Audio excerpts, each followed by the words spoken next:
Hello viewers, welcome to our channel বাংলার আলো শিখি চ্যানেলে তোমাদের সকলকে স্বাগতম জানাই।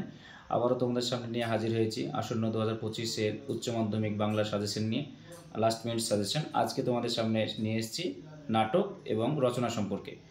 এসো তাহলে আমরা দেখে নিই। চলো তাহলে এসো দেখে নিই। প্রথমে আমরা জানি যে আমাদের উচ্চ মাধ্যমিকে দুটো নাটক থাকে, একটা হচ্ছে বিভাব আর একটা হচ্ছে নানা রঙের দিন।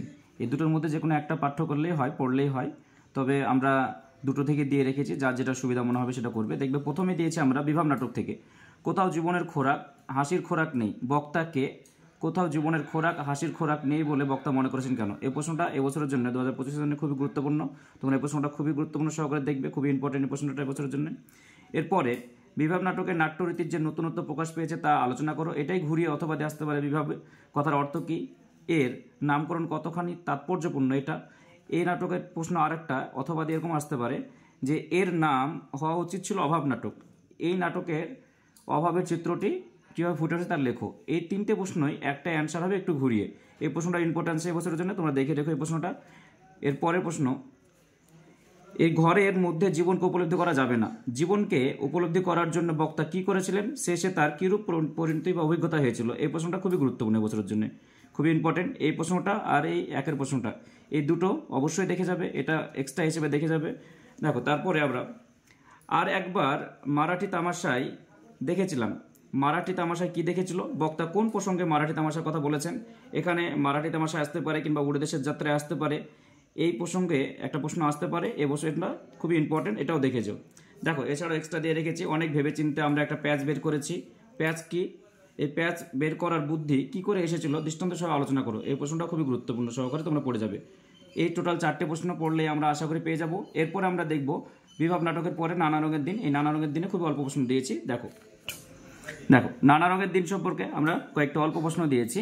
প্রাক্তন অভিনেতা রজনী চাটুর্যের প্রতিভার অপমৃত্যুর করুণ সংবাদ কে বলেছেন, এই অপমৃত্যু কিভাবে ঘটেছে তা বক্তা মনে করেছেন সেটা আলোচনা করো। এই প্রশ্নটা এটাই ঘুরিয়ে, এই প্রশ্নটা যেমন রজনীর জীবন সম্পর্কে লিখতে হবে, এটা আসতে পারে রজনী চাটুর্যের চরিত্র। এবছর চরিত্রটা খুবই গুরুত্বপূর্ণ সহকারে, এই দুটো প্রশ্ন একই অ্যান্সার হতে পারে।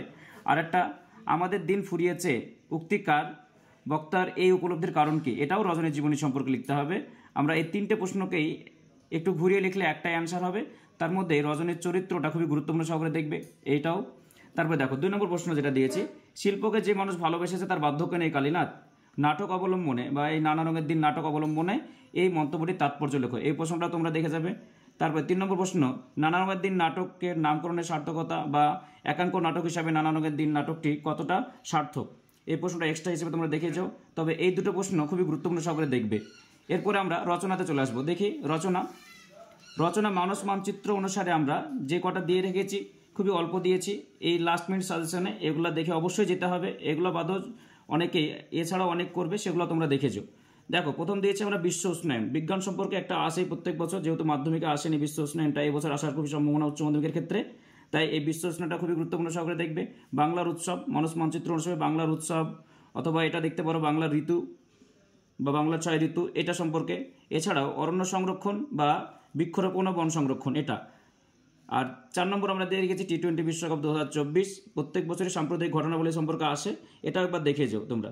এছাড়াও যদি মানস মানচিত্র কমন না আসে, তোমরা জীবনী করবে। এবার জীবনী যে কটা দিয়েছি সেই কটার মধ্যে প্রথম দিয়েছি শতবর্ষে মাইকেল মধুসূদন দত্ত, খুবই গুরুত্বপূর্ণ সহকারে এবার দেখবে। 200 বছর পূর্তি হচ্ছে মাইকেল মধুসূদন দত্তের।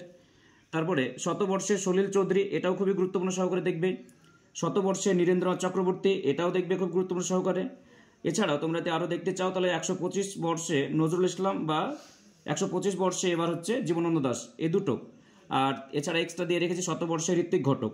তার মধ্যে খুবই গুরুত্বপূর্ণ সহকারে দেখবে প্রথমকার 3টে, মাইকেল মধুসূদন দত্ত, তারপরে সলিল চৌধুরী আর নীরেন্দ্রনাথ চক্রবর্তী। আর এছাড়াও নজরুলটাও তোমরা দেখে রেখো। এই কটা পড়লেই, এই লাস্ট মিনিটের মধ্যে এই কটায় পড়লেই তোমরা খুবই উপকৃত হবে। তাই আমি চাইবো যে এই কটা তোমরা পড়ে যাও। আর যদি সময় থাকে এর থেকে বেশি পড়ার, অবশ্যই পড়ে যাবে। ধন্যবাদ পুরোটা আমার ভিডিওর সঙ্গে থাকার জন্য। তোমাদের সকলকে আবারও ধন্যবাদ জানাই, এবং যারা এখনও পর্যন্ত চ্যানেলটা সাবস্ক্রাইব করোনি অবশ্যই চ্যানেলটা সাবস্ক্রাইব করে বেল আইকনটা টিপে দিয়ে আমার পাশে থেকো। ধন্যবাদ।